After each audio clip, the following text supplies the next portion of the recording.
Aynakdagi a.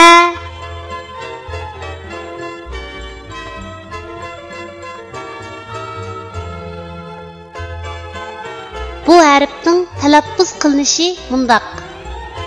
A.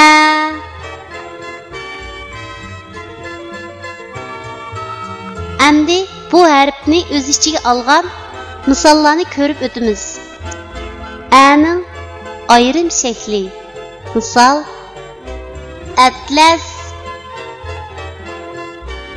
A'ning ayrim shakli. Misol daftar. A'ning oyog'idan olingan shakli. Misol palay. A'ning oyog'idan olingan shakli. Misol mash'al. Tuanda biz rasmga birlashtirib, yuqorida o'rganib o'tgan harfning to'g'ri yozilish tartibini mashq qilib o'tamiz. Atlas. A harfining ayrim shaklining yozilish tartibi.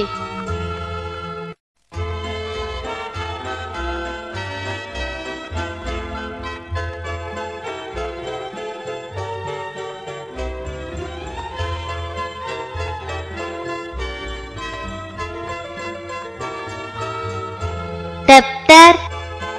A harfining ayrim shaklining yozilish tartibi.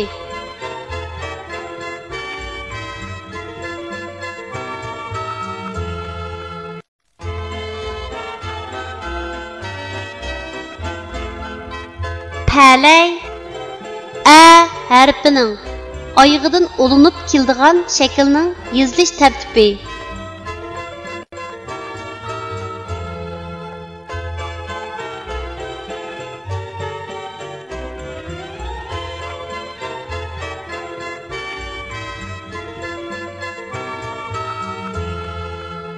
Mash'al. A harfining oyog'idan olinib keladigan shaklning yozilish tartibi.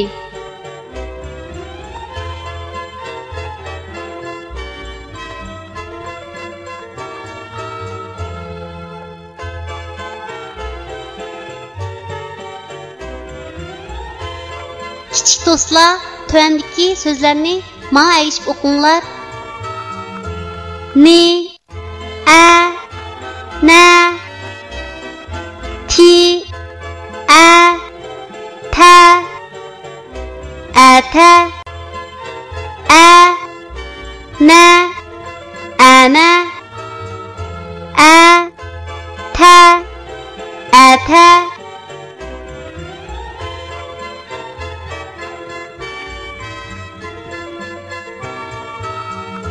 Elgi keraklik avlod bo'lamiz. Mehrini to'kib, berib ko'p bilim.